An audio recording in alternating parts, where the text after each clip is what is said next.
Hello everyone, and welcome to something a little new on the channel.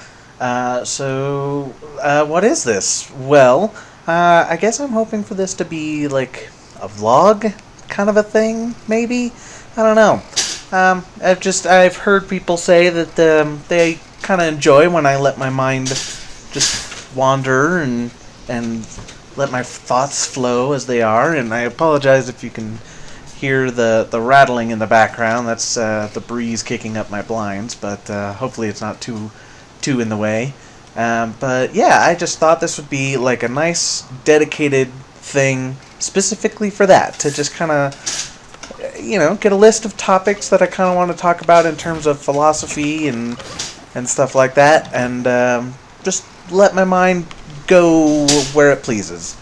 so um, by its very nature, I apologize if I get a little rambly and off track and I kind of loop around in circles a little bit. That is just kind of the way things are bound to go, I think. But I do have myself like a little, I don't want to call it a script, but some things that in particular I wanted to really think about.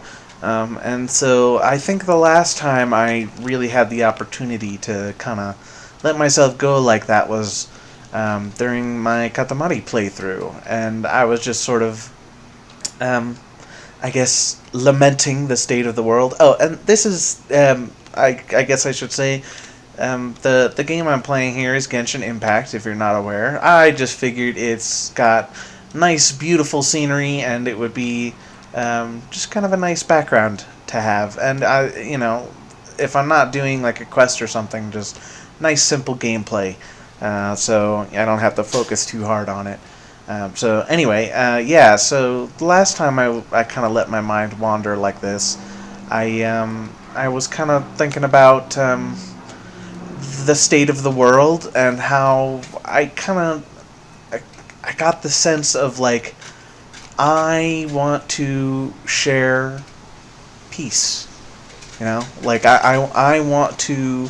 I have been on my own journey to finding a more peaceful and steady way to live in our very chaotic world. And I am hoping to share what I've learned, and um, you know, I guess almost like a sort of a sanity check. Like just there are some things that I know that I'm not entirely like I don't understand them fully and deeply, but I'm hoping that by sort of letting my mind do this, I can maybe absorb it and process it more deeply, and also get feedback from people. So, as per usual on my channel, there will be a link to the Discord in the description, and I, of course, encourage you to join up, and we can form, I guess, not really a dialogue so much as I assume it would be a polylogue, where, like we all kind of talk about these things, and if there's something in here that resonates with you, I'd be intrigued to hear about what kind of thoughts people have about it, as well as, like, what, excuse me, what people don't agree with or don't understand and would like some clarification, that kind of thing. And that's not to say that's like I say, I don't think I understand perfectly exactly, everything that I have learned. Like, it's still a process of just kind of practicing, I suppose, is the simplest way to put it. And I have been, in particular, putting it in the context of Buddhist learning and understanding. And so, practice is a very prominent concept, so far as I can tell, in Buddhist philosophy. It's the idea that, like, even if you, like, it's not a matter of you either have it or you don't. It's a matter of you just practice. And if you think you've got it, then great, practice some more. And then you get good at practicing, and so you practice. Because it's just good to practice. right? And you don't do it because it's good for you. You do it because it's just a pleasant thing to do, right? It's just a calm and peaceful way to live. And I am at a point where I have caught glimpses of that kind of very peaceful um, way to be. And as such, I am hoping to share that those glimpses that I have seen, and hope to explain it in ways that other people can also maybe, hopefully, get to their own version of this place that I'm at, right? Where I don't think that it's going to look the same for everyone, but it will, like, there are some fundamental details to it, right? That will generally um, look pretty much the same, I think. And these are like broad stroke kind of things that even if a person's individual, like, I suppose the simplest way to put it is you may take a different path than I do, but you'll end up in more or less the same place, is the idea. Just because this is something very deep and fundamental to human experience, I suppose, is the simplest way to put it. And so, like, I am hoping that these ideas sound very lofty when they're put in, the ancient Buddhist terminology, which is literally very foreign to a lot of Americans in particular, just because it literally comes from a culture that is so detached from us in space and time that I just think it doesn't really resonate with a lot of us, and it's hard for us to really get on board with it. But I think that it is possible to explain these things in such a way that they can resonate with people like us, and that's to say, in our cultural context, because honestly, I do think that this is reaching towards something very deep into the human psyche. Like, I think it's just universal to people, more or less, barring a few exceptional people who are perhaps, like, even for people like who have actual disorders, like literal actual sociopaths, like, diagnosed. um, I think even they could, in theory, reach this point, but they are starting from such a far distant position that if they were to undertake the path, it would be much more difficult for them. But I think for the average person, it's just a matter of finding the phraseology that that works for you, basically. And for my part, I have found Alan Watts is quite good at that, because he spent some time as an Anglican priest in England, so he can talk the talk as far as Christians are concerned.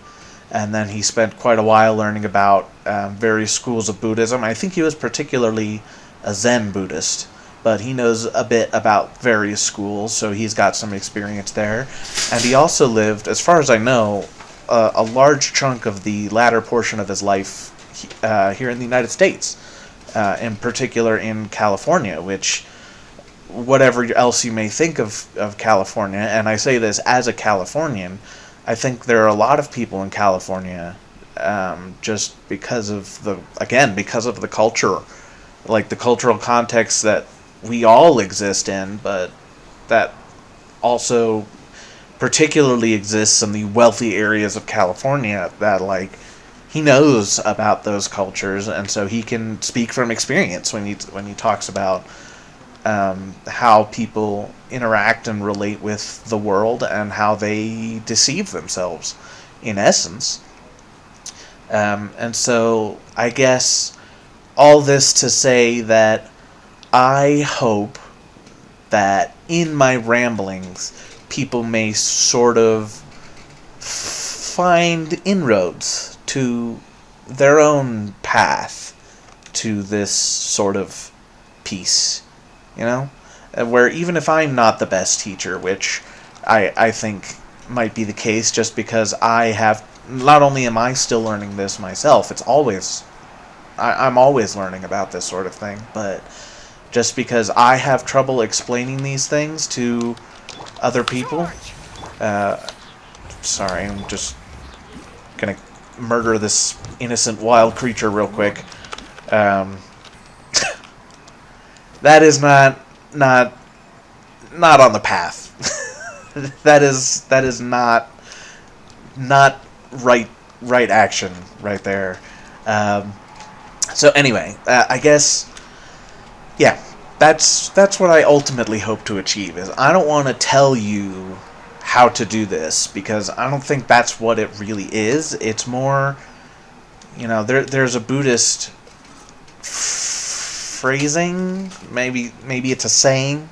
I don't know how exactly you'd classify it, but it's that Buddhism is like a finger pointing at the moon, where if you look at the finger, you're obviously not getting it, right? You're supposed to look at the moon, not at the finger. And so I am hoping that I can at least point people in the right direction. And so even if the things that I am saying here don't resonate with you very well, or you think I have some, maybe I am missing something, all these kinds of things, I don't want this to be me being like, oh yeah, no, I know what I'm doing and I'm here to teach you. It's more like I'm just sharing my thoughts and hoping that we can all sort of come together and you know make it a big old group project just for fun and mutual interest. So yeah, that's the spirit in which I want to come into this. Is I'm not here to teach you. I'm not here to tell you what to do and what not to do. I am here to just explore, and I hope you'll explore with us. But that being said, of course, there's no pressure. It's an invitation. It's always an invitation to come along with me and explore these things. And I one of the things I do love about this game, whatever else you may have heard about it, it does have very beautiful scenery. So I'm hoping that it will serve as a nice backdrop for these sorts of discussions. So maybe some people are already turned off by the choice, but like I say, I've said elsewhere that I'm not even dead set on Genshin specifically. I just thought it was a nice place to start, just because, like I say, it's got some very beautiful scenery in it, and it's really just kind of nice to wander around in the wilderness for a while. So I guess the place I wanted to get started is I didn't get it. Okay. I mentioned earlier that an individual's path may look different, right? It depends quite heavily on your cultural context, your upbringing, all these sorts of even in the case of some, I don't want to say disorders, but just mental quirks. If you have ADHD or, some form of autism, or even if you're just kind of quirky, it doesn't have to have a name. It's just the fact that you, as a unique person, will also likely have a unique path. But I also think that the end result will largely look the same. And so, instead of telling you how to get there, I can instead tell you the sort of thing that we're shooting for. And people who are experienced with Buddhism may sort of raise their eyebrows a little bit at that, at the idea of having a goal or some idea to shoot for. What? How? Okay, alright, well, I have to murder another innocent creature. I guess it's not entirely innocent. It has probably eaten somebody's... Well, just somebody, to be perfectly honest. Who knows what these slimes get up to in their free time. But, yeah, so what does it look like, I suppose, is the question. And I've spent a little bit of time just kind of trying to whittle it down and think of, like, just what is the most basic way that I can put this. And I think, in my experience, the most basic and universal aspect of it is to, um, generally speaking, let go of the things that we add on to reality in order to navigate through it, but um, also add complications that don't necessarily need to be there, right? And so I was in a discussion with some people on Discord, and I don't know, maybe they'll watch this video and they'll know who I'm talking about, and I hope not to give the impression that I'm throwing shade, because I'm not, but it was more just like, it was kind of an eye-opening experience for me, because there were some ideas that we were bandying about that seemed quite clear and straightforward to me, but were not getting through to the other side. You know what I mean? It's like what we were talking about was the realness of things, right? So, like, a rock is a thing. And what I was trying to argue, and maybe not doing it very, very well, is that, like, no, a rock is not a thing so much as there is a collection of, well, in the real world it'd be a collection of particles, but, in the game here, these rocks right here are, just polygons, right? And even more abstractly, they're just bits in my computer. But they are in relatively the same spot in space and time, and they behave roughly the same way and in roughly as a coherent unit.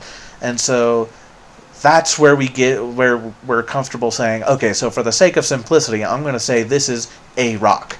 This is a thing that is distinct from the environment because it behaves in a relatively distinct way from other things nearby, right? And I was trying to say, it's like, well, that is a convention that we use in order to, like, talk about things, and we can talk about rocks, and we study geology and geography and things like that, and in order to do that, we do need to make these kinds of assumptions, but we make a mistake by thinking that these are inherent things in themselves, as opposed to, at the most basic level, so far as anyone can tell, basically just a pattern of energy.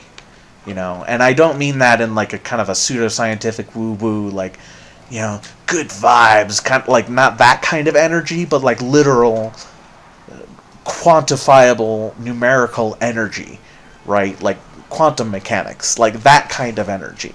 Like, as far as we're aware, that is what matter is at base. It's just energy that is collected and maintained in, again, like I say, relatively the same place in space and time.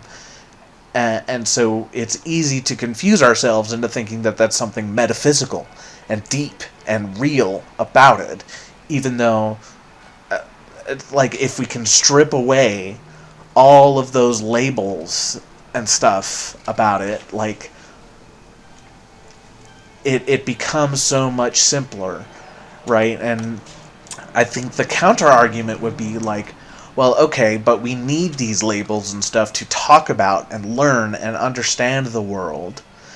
And I would bring up the counterpoint to that is true, but that I'm hoping to do with this thing that I'm doing, whatever you want to call it, I'm not hoping to do that. I'm not looking for a scientific, realistic explanation of all these things. I'm more interested in, I guess you might say, the psychology of it. Like, I'm more interested in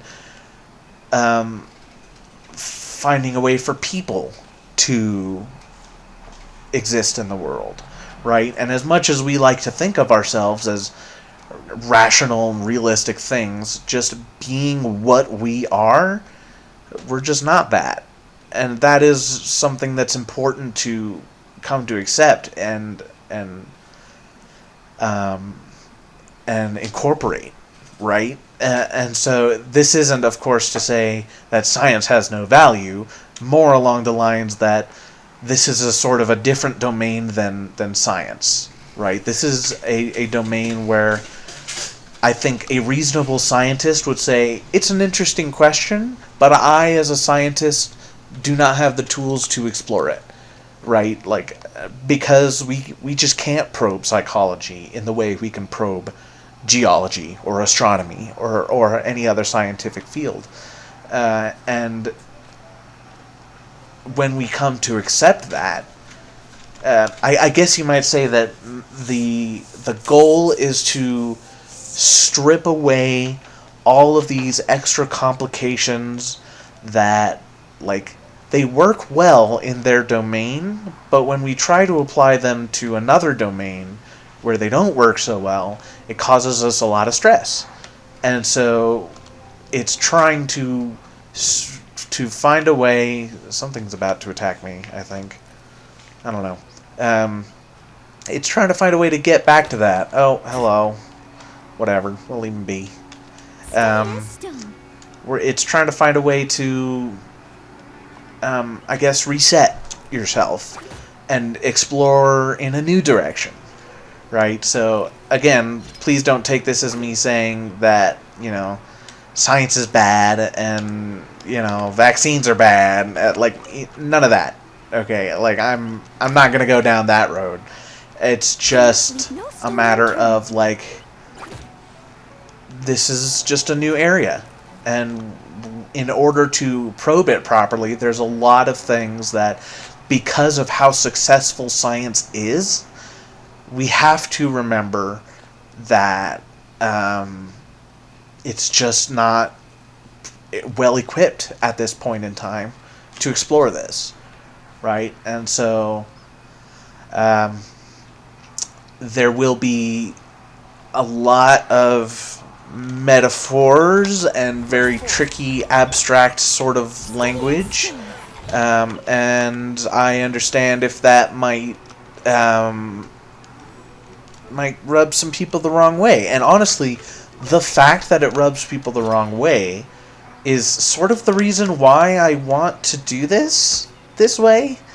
To start off with the idea that this is something that we gotta just sort of reset ourselves on, because let's be real, in our day and age, the reason why a lot of people get upset when you say things like, we have to leave behind the tools of science to explore in this direction, like, the reason someone would be upset by that is because there are a lot of people out there who want to use that, and they use that kind of language as an excuse to say science can't be trusted, and therefore you can't trust what science says, which of course leads to all kinds of conspiracy theories and fallacious thinking and all that stuff. And like I say, excuse me, that's not the road that I want to go down, right?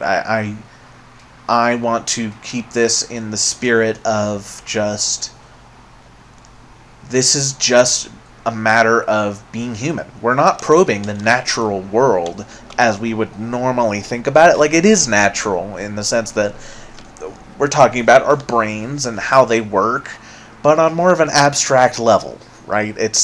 I'm not going to be describing neurons firing in particular patterns and how your brain processes this information. It's just, that's not how humans think. And that may be what's actually happening, but we really think in metaphors, in a sense, where it's like, even just the simple act of trying to describe these complex processes, you don't, like, at the most basic level, like, I may be stretching the use of the word metaphor in this particular case, but it's like, I don't need to describe every single interaction of every single atom and every single molecule, all the way from your brain to your muscles, to explain what it means to move your hand or wiggle your fingers or whatever, right? Like, I can just say I'm wiggling my fingers, whoops, and you know what I mean, right? When what's really happening is this very intricate flow of energy. And so, if you were to take the scientific view to its logical extreme, it's just not equipped to handle things like exploring these psychological ideas, because in the most basic sense, it just takes freaking forever. Again, if I were to try and describe this intricate flow of energy, not only from the start of my brain to the ends of my fingers, but even just starting in the brain itself, just the billions and billions of interactions that are required for that are just not the way to talk about wiggling your fingers, right? And so it's that sort of thing where it's just as wonderful and amazing and useful as the tools of science are in their domain. This is just a different domain, and so we kind of need to think of different ways of thinking about it. So, all this to say, I hope not to give the sense that this is just going to be a bunch of, people like to use the word New Age as sort of a derogatory thing, but for lack of a better word, it's not going to be like that. I'm not going to talk about how astrology is real and vaccines are fake. So, I think I'm coming from this. I hope to take more of a slightly less scientifically precise and rigorous and methodical approach to this, and approach this more in the terms of metaphors that human beings understand and think in, to help us understand things, in a realm where scientific instruments just kind of can't really reach. So that is the hope for this. And I realize I've got myself a little off track, but that's okay. I think that is kind of the nature of this sort of thing. I think I may have mentioned something about that a little earlier, where I apologize if I sort of ramble and get on tangents and things like that.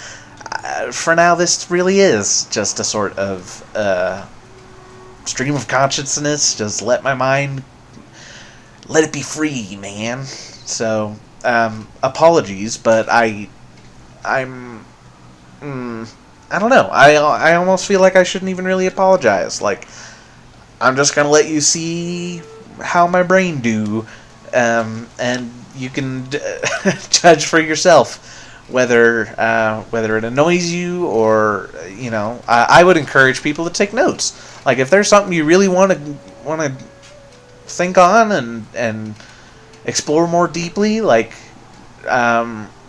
take a note and post it in the Discord. Like, I'm interested in these sorts of things, and I will not promise that I will get to it right away, because I'm not much of a socialite myself, but I do want this to be sort of a bunch of people just sort of talking and exploring these things together. So yeah, please, if there's a topic that I wander away from, I encourage you to take a note and put it in the Discord, and that can be an idea for a future video. Like, I can make that the topic that I focus on. I think that'd be kind of interesting. Yeah. So please feel free to do that. And I guess the reason I got on that tangent is, what was I saying? I was sort of getting into this idea of, right, what does peace look like? And stripping away all of these, like, ideas and habits of thinking that we're so accustomed to, and what I hope this will eventually look like is not, you know, abandoning everything that we as humanity have accomplished so far. More like that we as individuals take a moment and just stop and just enjoy the scenery, you know? Just stop for a moment and be like, okay, I'm getting stressed out. And my stress is not something that our main tools of understanding are really equipped to address. So let's find new tools. And once we have those tools to steady your own mind, then you can bring these ideas and metaphors back and use them more fully and completely because they don't dominate you, because you are more equipped to think of the world less as a threat that you have to control and understand and dissect, but more as something that, like, you are a part of, and it's just interesting and beautiful to explore it, right? Like that kind of shifting your mentality, right? And so you as an individual, like it will vary for a lot of people, of course, like everything will. I almost want to say that that'll be a given for just about anything I say in this particular segment. I am just going to be talking more about broad trends I notice. Oops. And like, I'm going to try and keep it as universal as I can, but maybe it doesn't apply to you, and maybe there are some shortfalls that in my own exploring I am just not at all able to get, and it might be useful to sort of take a little sidetrack and address those, just for the sake of some people who maybe could use a little bit of help, or just as interesting thought experiments. But there is a bit of a risk in thought experiments, because you could get stuff like, well, okay, what if every molecule in the Earth's atmosphere were to suddenly congregate in, London, and nobody but London has any air left to breathe, and we all die? And it's like, well, okay, that is quite the thought experiment, but it's so unlikely to happen that it's really not worth considering as an actual possibility. Like, I don't know, maybe it'd be fun to just talk about, but if we're trying to be pragmatic about it and really explore this for the sake of our own well-being, you just need to be a little careful. So, yeah, like, that is sort of the practice of meditation. It is the it is the conscious dropping away of these metaphors that we tell ourselves about life. And it goes beyond metaphors like American society, right? Which is really just a collection of millions of people interacting with each other, and they do share a history, and therefore behave in roughly similar ideas. Although in recent times, I think a lot of us are painfully aware that there are divergences to that. And again, that's the nature of individualism. But, like, my point is that we can talk about American society as if it's a thing, and then we confuse ourselves and forget that we're really just using those words to describe a very broad pattern of behaviors, right? Like this pattern of a similar history, and being under governments that share similar laws and respect similar authorities, and all that kind of thing. Like it's a shorthand, and it's very easy when we say things like American society to forget that they're not these singular monolithic things that metaphysically truly exist, but shorthands that we use to make our language more concise in a very similar way to us using the phrase wiggling my fingers instead of describing all of the intricate ways your nerves and your muscles and all the atoms therein interact with each other to produce that motion, right? And so that is it. Like, there's that level of metaphor, but there's a whole, like, there's a much more, like, that by itself is already, I think, for quite a few people, a struggle to get past. Like, that, I think, is what I was talking about earlier with the whole, what is a thing? Like, that's the level that I think we were talking about there. Well, I don't know. Maybe even that's not true, because the next deeper, more fundamental level is these metaphors about the stuff we see in the world, right? So if we forget for a moment that what you're seeing on the screen right now is a video game and imagine it is a real scene, like a tree, like that too is a metaphor for a very intricate pattern of energy, right? And meditation as a practice is sort of the idea of letting go even of those metaphors of tree, of flower, of green, the color green, of the wind and the sound of the wind and all that sort of stuff. It's like even very simple and fundamental metaphors like that, even that is the thing that you're trying to not distance yourself from, but just calmly set them down, and you can, pick them back up and carry them along with you when you're ready to continue, but meditation is a specific moment where you take the time and set them down and just rest and just feel the world around you, right? And so that is a large part of what Buddhism as a philosophy is trying to do.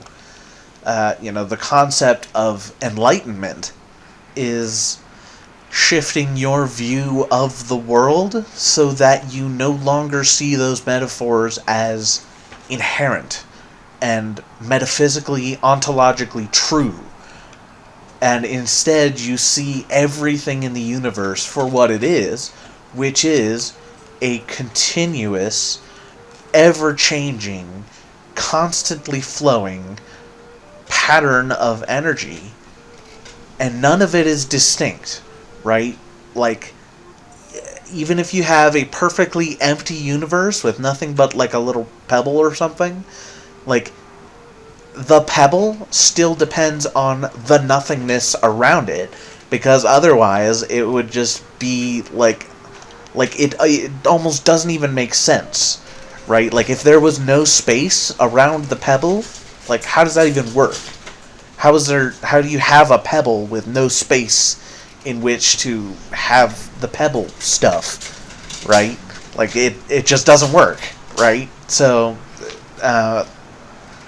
it's that interconnectedness and that sense that what the universe truly is at base, including you both as a physical human body and also as a mind which operates more on the metaphorical level, are one and the same with everything else in that universe, in that continuous, gigantic flow of energy. And that is what they talk about when they say things like being one with the universe and being one with everything and all that stuff that I think a lot of us are kind of like, it just doesn't make sense to us because we're so used to thinking in this very dissected and distinct and very thing-oriented pattern of thought, you know. And that's why it's kind of easy to poke fun at these things. Um, there's a joke where a Buddhist monk walks up to a hot dog vendor on the street and says, "Make me one with everything." And so the hot dog vendor makes him a hot dog and puts everything on it. The monk hands him a 20, and the vendor just takes the money and says, "Have a nice day." And the monk says, "Well, what about my change?" And then the vendor says, "Change comes from within." It's easy to make jokes like that, and they're funny. And it's even funnier when you understand what these phrases actually mean in context, right? So that's what being one with everything is. And so change comes from within. Well, what's that about? Well, that is, I am hoping, what might come about from this sort of exercise, where I can't walk the path for you, but I can walk alongside you, you know? But in the end, you have to take it into your own hands. You have to be willing to make that leap. You have to be willing to say, okay, I'm going to try and set these things aside. And even saying I'm going to try and set this aside, even that's kind of a trap in Buddhism. That's I think something that a lot of Westerners, Americans, really, as far as I can tell, really, I'm an American. I know this best from an American point of view, but I am willing to bet that a lot of Western cultures have the same problem, where they hear something like that, excuse me, and they hear all these, if you listen to a Buddhist monk talk about traps to look out for and ways ways that your mind comes up with to trick you away from the path, and not maliciously, it's just so used to these thoughts patterns that it doesn't realize they're traps, and that's why they're trying to point them out to you so you can learn to avoid them better. But when you hear about just how deep it goes, we as a culture, especially, let's be honest, as a very impatient culture, we hear that and we go, alright, it really just sounds like you're messing with me at this point. And honestly, there's kind of something to that, especially in some forms of Zen Buddhism, and I'm sure in other schools too, but, they will mess with you. They will legitimately throw weird curveballs at you, specifically to throw you off balance, and test you to see if you can adjust your thinking like this, right? And in Zen Buddhism in particular, it's my understanding that Zen, as a word, is the Japanese-derived pronunciation of the Chinese word tian, which means something like heaven, but not heaven as a lot of Western Christians understand the term, but as Chinese would understand the term, which is sort of more like the order of the universe, right? Which, I think a lot of people could get that if they wanted to look into it, but that's the idea of Zen. Is it's this it's a translation of Chen, which is itself brought over from a Sanskrit word, which I want to say it's jnana, but I'm not actually sure if that's the word that it derives from. But in any case, I got on another tangent. So in Zen Buddhism, Zen is the Japanese version of this school of thought, specifically. And there are other schools as you trace it back through history. But in the Japanese version, they will give you what's called a koan, which is basically an impossible problem. And the idea is you will go to your teacher, and they will give you this koan, and you have so much time to think about it, and then you come back and present your answer, and then your teacher will either, they'll evaluate your answer and see if you need to think on it some more or if you've got the idea. But that's the thing about these koans, is they are weird and like impossible. It's very much like one of the most famous ones is, what is the sound of one hand clapping? And I think if I were to be given this koan, my answer would be, which you probably can't hear, but I'm literally trying to clap with one hand, right? And the idea there is that, like, you're not going to answer a question like that with words, right? You could say it's the sound of nothing, but it's not really, is it? Because the sound of nothing is just, it's nothing, right? There's no motion. There's no hand moving in nothing, right? And it's not really no sound either, because you are wiggling the air and all that. But even more pertinently and directly, even if you were to say the sound of one hand clapping is the sound of one hand clapping, like, even if you were to go just tautological, straightforward, just straight for the heart like that, even that is not quite the right answer, because if you saying the words, the sound of one hand clapping, that's not the same thing as that wiggling motion that I'm doing that you can't hear. And that's kind of the problem, is you can't hear it. So how can you possibly describe it if it doesn't really make a sound in the ordinary way that you expect to understand what a sound is? And in the same way, the way that I first heard, like, he wasn't talking about it in this context. He was more just highlighting the difference between saying the sound and the actual sound itself, and thereby the difference between how we talk and think about reality versus reality itself, just as sensory input. But Alan Watts, who I mentioned earlier, he's been like one of my biggest inspirations on my journey.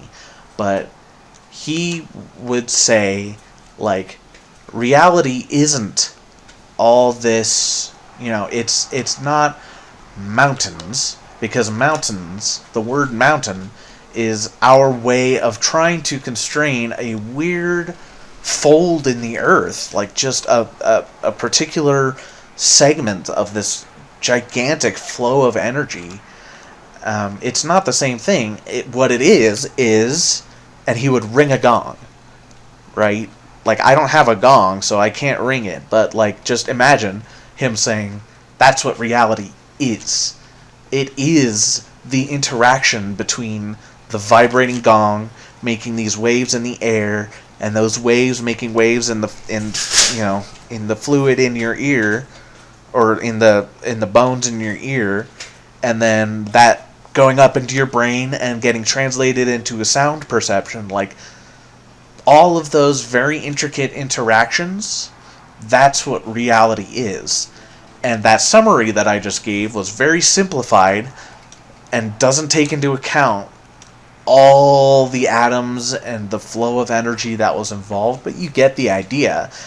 And that idea that you have is different to actually literally hearing the sound of the gong. And that's why I feel that I'm unfortunately not well equipped for that exercise, because I don't have a gong with me. So, apologies for that, but I'm hoping that I'm getting the idea across.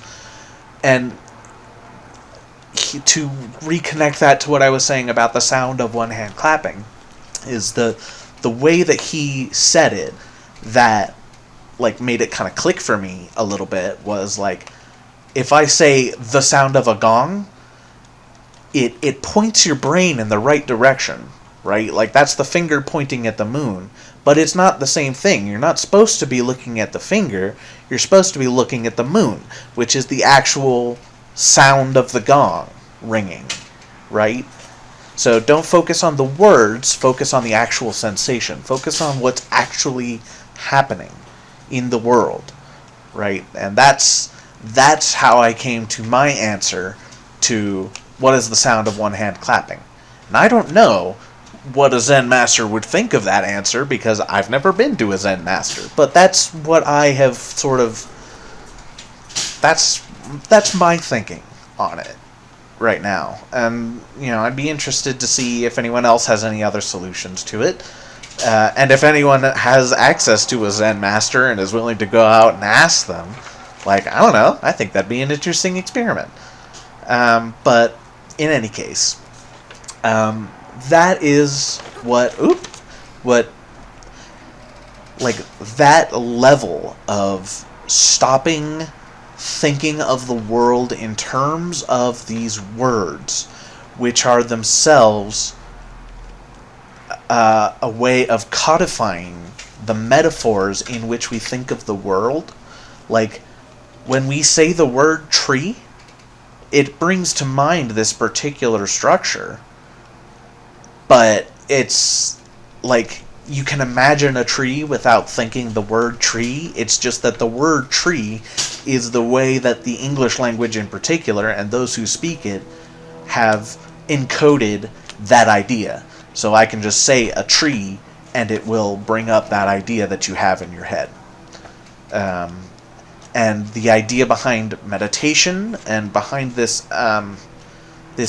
experiment of trying to strip away those metaphors, it's the idea of stopping thinking in terms of those metaphors and thereby the ways that we encode them, i.e. words, and just experiencing the world as it is. And it is quite difficult to do, I think, if you are not practiced in it, and that's why you practice. And if you practice and you fail, you say, whoops, well, guess I better get back to practicing. Right? That's another aspect that I'll try to come back to at some point later. But, for now, it just suffices to say that meditation is this idea of just focusing on the sensations, because that is, as a mind, right? If you were to try to define what you are, which is its own can of worms in Buddhism, but I think if you're willing to humor me just a little bit, I think a lot of people can philosophically agree that the mind is probably the closest thing to what you are fundamentally. And the way that your mind interacts with the world is by sensation, by sound, touch, by taste, all this sort of stuff. And so if you are going to try and get yourself as close to pure reality as is possible for a mind, then focusing on those sensations is going to be very helpful. And that's what meditation is. It is, you don't sit quietly because sitting quietly is how you meditate. You sit quietly because hopefully, if you need it, that's the way to reduce the number of factors that your brain is having to focus on, and makes it a little easier for you to get in touch with reality. And so you don't need a nice quiet space and, incense and pictures of Buddha Gautama on the wall. You don't need any of that to meditate. Arguably, you don't even need a place to sit, because there are forms of meditation I forget what the Japanese term, but walking meditation, which is exactly what it sounds like. You're meditating as you're walking, and you can meditate while you're doing your chores, right? Because once you get into the habit of it, that becomes easier. But having all those accoutrements, a nice quiet place to sit, and, a strong, pleasant fragrance to focus your mind on, and, those beads that Buddhists have to count their breaths, just having those things is helpful to practice focusing your mind. But it's not necessary. You don't need any of that, but it helps. So if you can get a hold of them, maybe it's worth a try. But the idea of it is, like I say, to try and get to fundamental reality, right? To cut away all this stuff that we are very accustomed to and does have a lot of power in its domain, but causes us to struggle in this new domain, which it is less equipped to. I think I want to go this way, which is less equipped to handle very well. So that's kind of the idea is that I'm kind of hoping for is like that is ultimately the. I think that is a. I don't want to say ultimately, but that is, I think, the most distilled version that I can give that still gets the idea across, that really gets the an important bit while also not being too complicated, despite how long I have waffled on. Which, I hope people don't mind too much that I've waffled on for quite a while now. But, yeah, I don't know. Maybe that's what you're into, and you can just throw this on in the background while you're doing chores or whatever. And so that is what I think is the more universal aspect of it, right? Like, it may look a little different for you, but that's something that I think will be largely universal among pretty much everybody, is this idea of letting go of those metaphors and learning to just experience life as it is, and understanding that a lot of the problems that we think of as real problems are problems that arise from those metaphors. And when we learn to look past the metaphors... Sorry, tabbed out for a sec.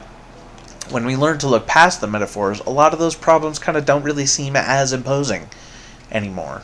And it can really help soothe the mind. I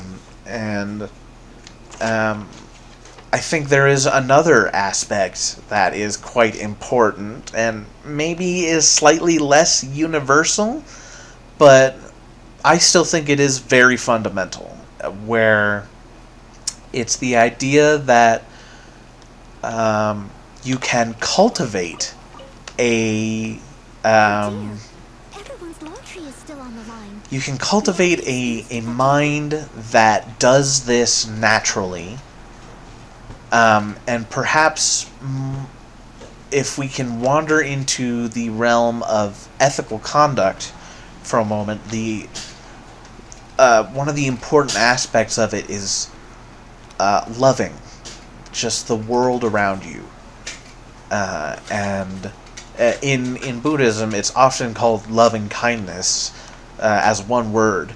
And I think the Sanskrit word is metta.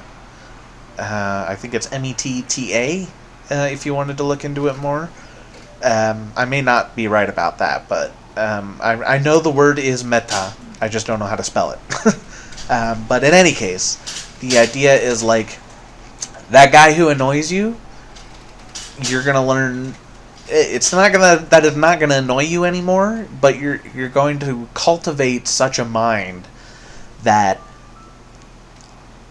maybe it will annoy you less, because you understand that it probably arises from problems in their own life, and you eventually, like, the idea in that direction is to cultivate a mind where your instinct, instead of getting annoyed and angry, where you now extend compassion and a desire that they too are soothed from whatever it is that is making them behave in this way.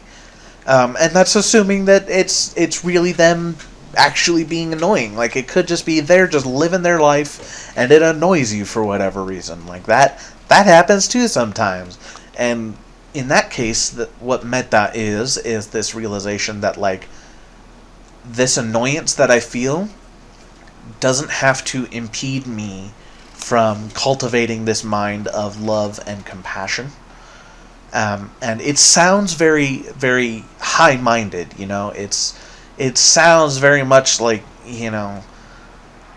like a very high and mighty, like, holier than thou sort of idea, but it's if you start to cultivate it, or even if it comes naturally to you as it does to some people, like, you know that this sort of cultivation and the resistance that you build up to that impulse to be angry is quite soothing. Like, it just feels nice. And that is getting close to enlightenment by what is meant by that word. This idea of, like, not that you don't have problems anymore, but any problem you have is understood as just another part of this flow of energy, and doesn't need to be it doesn't need to control you. And the relaxation, like the literal, relaxing, like you drop your shoulders and your muscles relax, and just like, flop on the floor, but you let go of that tension, right? You just stop tensing up physically and emotionally. And when you do that, it's just nice. It feels good. And the fact that it feels so good, it's not the kind of feel good that's like, the way, chocolate feels good, right? It's not like, oh, it's just a nice sensation. It's just like, I feel like I am no longer trying to fight against the world, and I feel more like I can make it through this. Like, I am, like, at first it's more just like, I don't feel like I'm struggling as much. I feel more able to just sort of go with the flow. And then as you practice more, it starts to become like, I know what I am. I know who I am. I am part of this in a very fundamental and real way. And so I don't need to worry about it. I don't need to let that pain dominate me. And it's just nice. I just think, and in a practical sense, it helps you get along better with people around you, because you're no longer, drawn to that angry, combative impulse, and it helps you see things more clearly when, your mind is not so turbulent, and you've practiced that more calm and flowing mind, like a clear river, unobstructed. And, like, you start to see the world and these problems differently, and it starts to help you solve them, because you just think in ways that you just hadn't thought of before, because you were just so stressed out about it, right? And so it does have practical benefits. In the normal everyday world that I hopefully did not give the impression that we're trying to abandon, right? Like, we're not abandoning it. We're just coming at it from a different angle. And in order to do that, it's often easier to put it aside, and just let it go for a while. And then we can bring it back later when we're ready. And that's when this pragmatic aspect of it comes into play. But, like I said, it can be easier for a lot of people to start from a place of just setting it all aside. And so, I guess another very important aspect to this is, I probably already gave this impression just by the way I've talked about it so far, but generally speaking, this journey is more about letting things go, lightening your burden, carrying less, rather than adding to yourself things like tools to relax and techniques to pacify your mind, right? Like, you're not adding knowledge so much as learning to let go of things that aren't necessarily as important as you once thought they were. When you start to see the world differently, you might reevaluate your your priorities in terms of what you think is worth putting your energy into, and you can set those burdens down, and you know,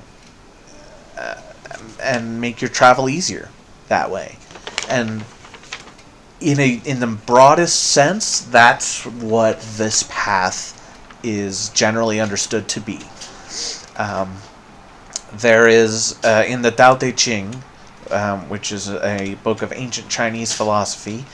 I recommend giving it a read, or you can also find readings on, like, you can find people reading it. In fact, I will post, if I remember, I'll post in the description my favorite reading of Tao Te Ching. It's only like an hour long, so it's a pretty short book. But where I was going with this is one of the quotes in that book is, in the pursuit of knowledge, every day something is gained, but in the pursuit of the Tao, every day something is lost. And the Tao in this context is basically the root, fundamental, most, like, the deepest aspect of nature, right? Like, and it's full of things that, like, don't really make sense, I think, to a Western understanding. Things like, before time and space were, the Tao is. It is older than God. You know, I don't know who made it. It's older than God. Like, that sort of thing. And it's like,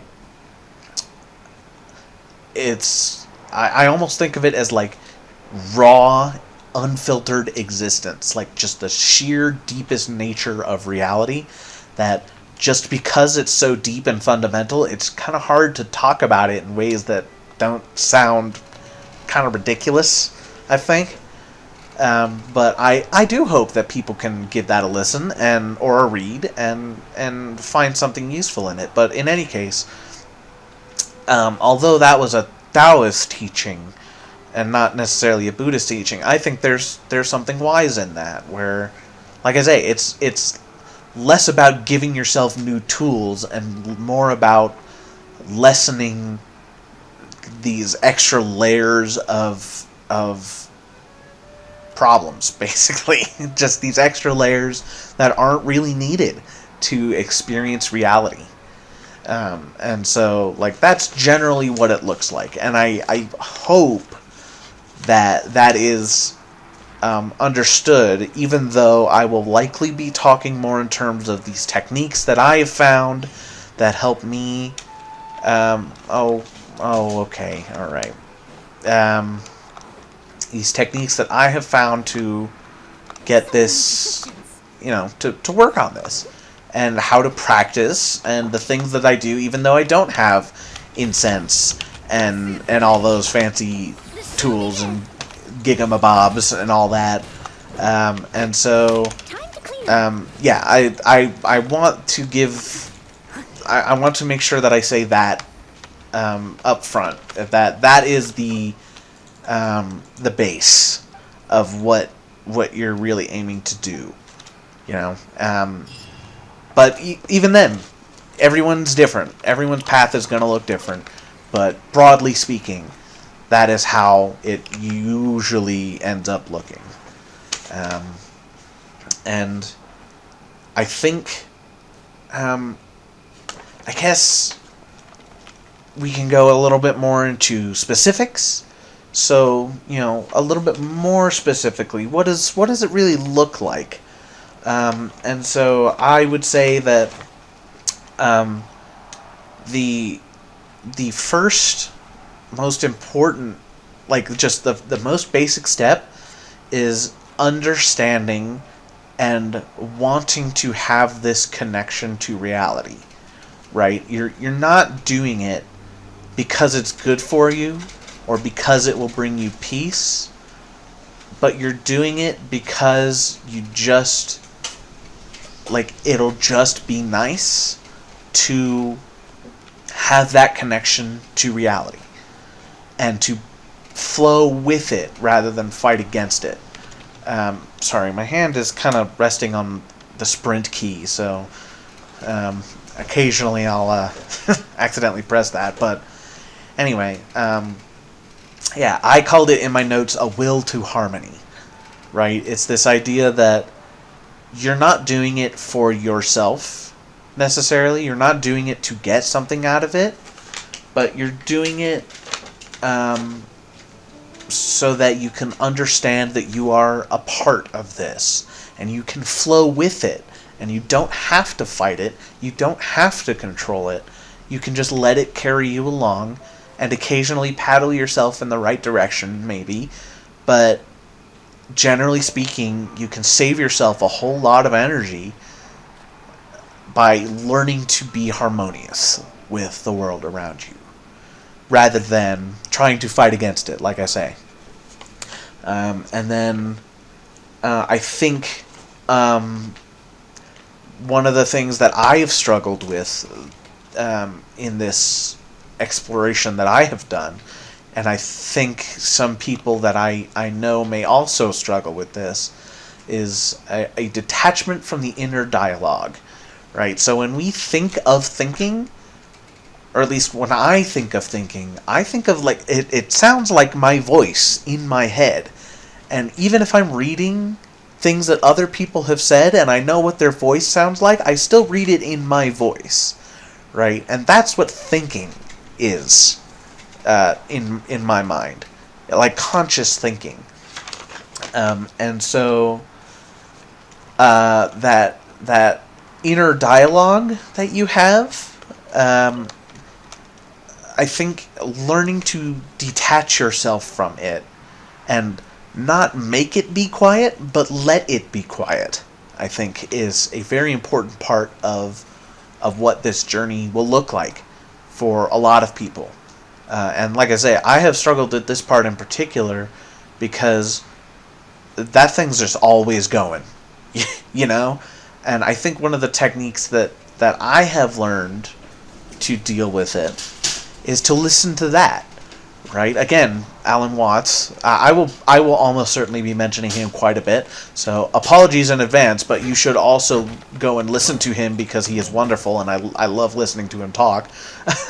But one of the things that he said that really made it click for me is, if you can't stop that voice in your head, just listen to it, right? Listen to it as you're also listening to the breeze, or the sound of birds, or whatever it is that's around you. Just treat it like another part of reality, because that's what it is.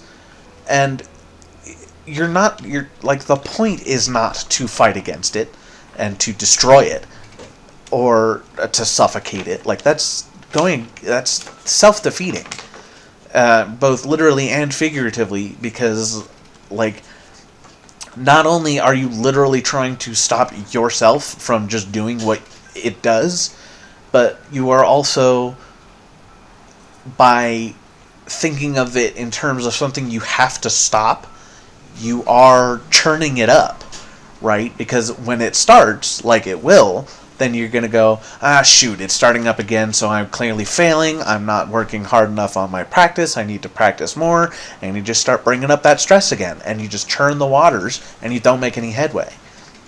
And so that's where what Alan Watts said comes in, where it's just listen to that, right? It's just as much a part of what's going on as just about anything else that you are concerned about that would be happening in your immediate vicinity.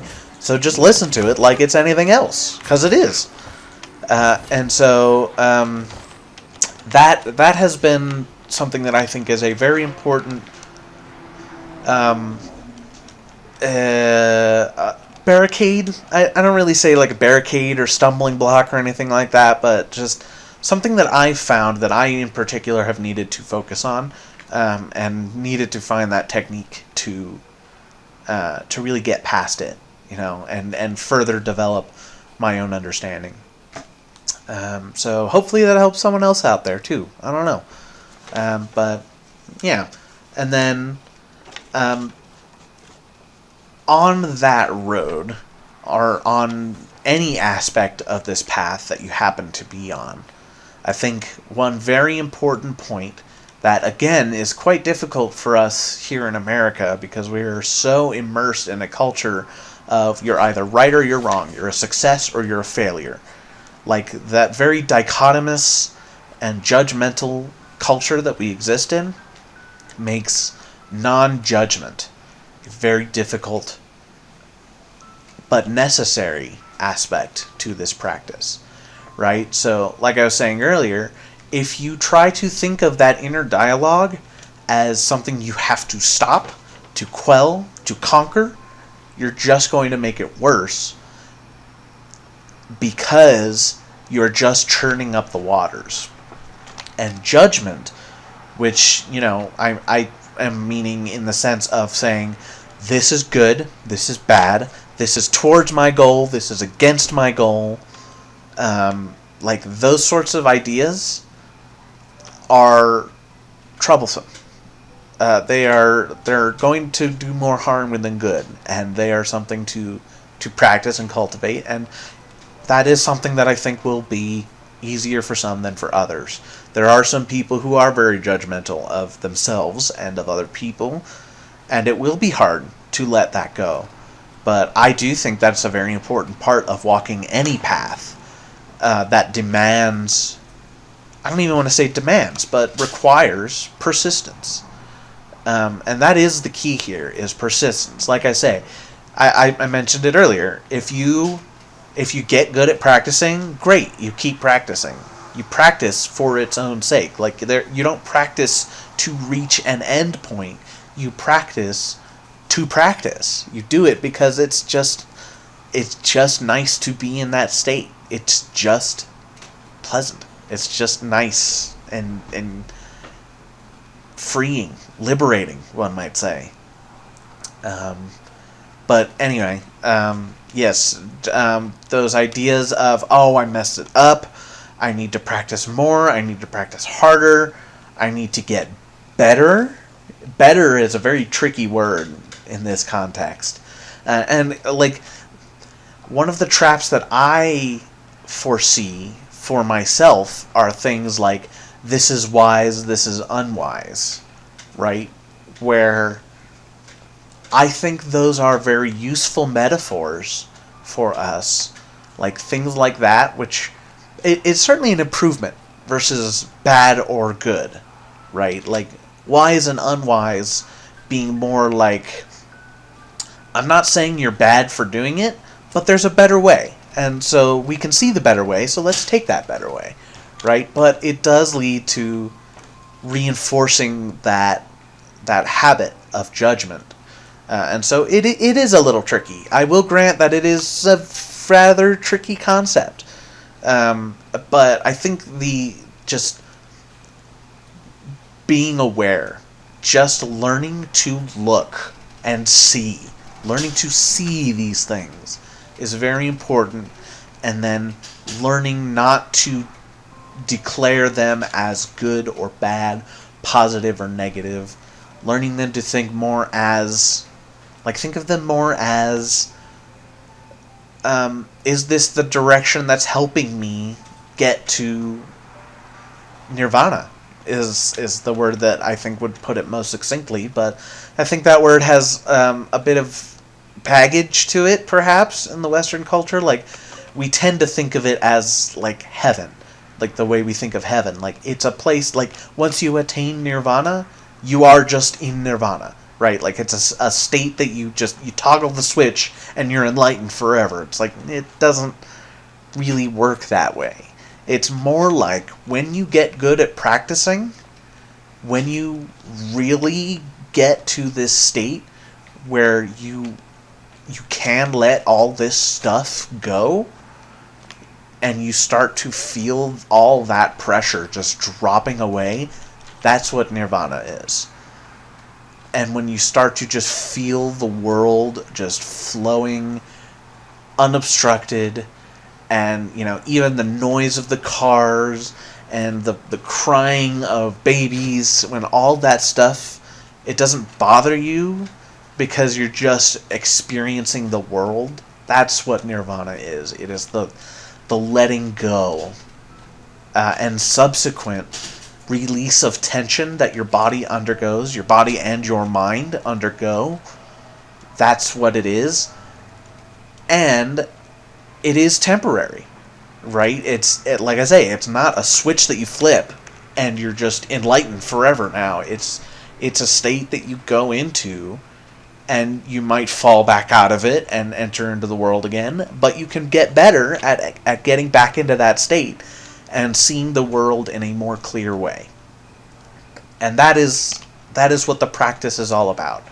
And Buddhism is a broadly, not taking into account the various ways that different schools have of actually doing it mechanically, but the Four Noble Truths are basically an expression of this concept and how to do it, right? And it's so what the Four Noble Truths are. I don't know if many people are familiar with that term.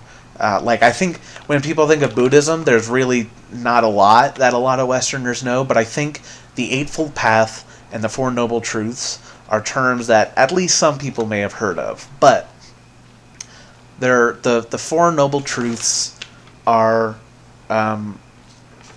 you know what? I think I'll actually save that for another time. I'll get into that at some other point, just because for now I kind of want this to be more of just like, what are we looking at? Like what's going on here? What are we trying to do here? What's this project all about? And so that'll come later. We'll get to that, I'm sure. But yeah, I'll restrain myself because I've already been going on for a while, and I don't know. Maybe people don't want any more waffles, but yeah, I suppose that is sort of. Those are the steps that I think are very important to keep in mind as you're going about this, right? So, learning non-judgmental, like stopping. I almost don't even want to say stopping being judgmental, because even that is sort of a tricky path. And I apologize if this feels a little, strict. I don't know what it is, but I apologize if it sounds weird, but I hope I'm getting the idea across of, just talking about it is already going to give a sense of, you gotta do this or else. That's kind of the thought that I think looms in the back of a lot of people's minds. And it doesn't have to be that way, and I don't want to reinforce that if I can avoid it, because that's not what it's about. It's about, here's a way to hopefully cut our way through the bushes and find a better path. But yeah, those are the aspects that I have felt were fairly important, which is, generally speaking, your thought process should be what are these things that I'm holding on to and insisting are real things when maybe they aren't necessarily. What are these things that I can set aside to ease my burden and make my path easier? That's one step, and then what I called the will to harmony is this idea of you're doing this to reconnect yourself with the world at large, so you avoid this sensation of being this tiny little thing that is beleaguered. Oh, I'm sorry, Jiro-san. But to avoid this sensation of being put upon by the world, basically, as just you're a treasure hoarder, but you have a name. Weird. Okay. Anyway. Yes, so, will to harmony, yes. You're doing this not because it's good for you, not because, you're trying to be a better person. That's another trap that maybe we should talk about at some point, but, it's not about ethics, it's not about doing the right thing, it's just about reconnecting yourself so you can see more clearly, right? Um, and his name is Greg too. What is? Okay, all right, I gotta leave this guy behind, or I'm gonna I'm just gonna marvel at how strange he is in this context. But so yes, it was the idea of dropping those ideas that aren't necessary, and easing your burden along the path. The will to harmony, the idea that you're doing this to regain a connection to reality on a deeper level, to avoid that sensation of being put upon and crushed by the things around you. And then the um, the detachment from the inner dialogue, where if you get the hang of meditation and you start to feel like you've got the whole, like, listening to your breath and feeling the air moving and all that good stuff, like once you've got that outer stuff going, but you're still finding yourself struggling with that inner voice, that detachment from the inner dialogue is saying, like, I'm just going to listen to that too. And when you do that, when you listen to it like that, then you start to feel like, oh, well, I mean, that's not me. And that plays into the abandonment of self, which is another concept that maybe people are familiar with Buddhism, that I probably won't get into just now. I'm kind of hoping to, summarize things here and hopefully get myself onto some sort of track. But anyway, you start to recall that, like, you stop feeling you stop feeling like you are constrained by that stream of words, and that's what that detachment from the inner dialogue is. It's the sensation of, like, this is not me, this is not what I am limited to, this is just another part of the world flowing, and it's flowing very locally close to what feels like me, but it doesn't bind me. It's just another part, like anything else, and so I don't have to worry about it. I can just listen to it and observe it and watch it pass me by. And then, as you're doing this, one key thing to keep in mind is the non-judgment, right? Like, if you catch yourself getting stuck on that inner dialogue, or you lose your train of thought, or you lose your concentration, and you find your mind wandering, and you lose your meditation or whatever, it's like, you're not going to gain anything by kicking yourself in the butt and going like, ah, man, I failed that. It's like, that's not going to help. You just say, oops, I noticed it. I'm cultivating this awareness. And then, aha, I've noticed it. Well, I've wandered, so just bring myself back. Just practice.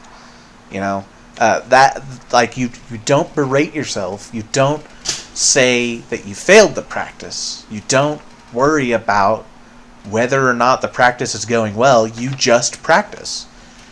And this non-judgment is cultivating that sensation of, like, beating yourself up. Not only is it going to churn the waters again of your mind and make it harder to see through this metaphor haze that we've got going on, but you're just not going to gain anything from it. And it's just, for lack of a better word, it's just bad energy. Like, it's just not putting that good energy towards your practice, towards yourself. And we want to cultivate a mind that doesn't see things as good or bad, but just sees things as they are. And if something can be brought closer to peace, then great. Let's do that. But we don't do it because the other way is bad. We do it out of compassion. We do it because it's nice to bring things back to center. Because when we do this, it helps everyone cut it, like, hopefully it'll be like a chain reaction, right? Like, as you learn to cut through all this nonsense, you will, through your interactions with other people, help them figure out how to cut through it themselves. And, even if we don't change the world, hopefully just by this subtle process of just helping each other and being kind to each other and helping to cultivate that kindness and that non-judgment, which, again, I got on a bit of a tangent, but but by cultivating this sense of non-judgment and just returning to the path and returning to reality, that is a very important step and something that I think should be focused on. And I don't know. I guess focused on is probably the best way to put it. Yeah, I think that was everything that I wanted to cover this time around. I think maybe next time we'll go into the Eightfold Path and how Buddhist scholars have interpreted this path and how we can think about it in the context of our culture. Because that's kind of another thing, is Buddhism is an old religion. It's like 3,000 years old. Like, it's had a lot of time to spread and evolve. And I watched, it's literally called Buddhism Podcast. You can find it on YouTube. But they said, like, each school of Buddhism, like, Theravada or Zen or Satipatthana or any of those other schools, those are ways that different peoples at different times and in different cultural contexts have adapted the teachings of the Buddha to their own situation to help the people around them and to help themselves. And that's what I hope to accomplish with this project, is finding a way to do that for our culture and our context. And that's in the next time I do this. I think we'll look to the past to see what we can do in the future. Yeah, I hope this went well. Like I say, I very much just kind of wanted to let my mind just go. I wanted it to be very smooth and gentle, and just like, I'm not focusing on playing the game or trying to put on a huge good performance or whatever. Just looking at some nice scenery and having a nice walk in a nice little natural setting and just letting it go. And so I hope you've enjoyed it. And like I say, please, I encourage you, if there's something here that you want to know more about, or you want me to go into more detail about, like, I would love if you take some notes and you drop them in the Discord, and we can all have a nice big old chat about them.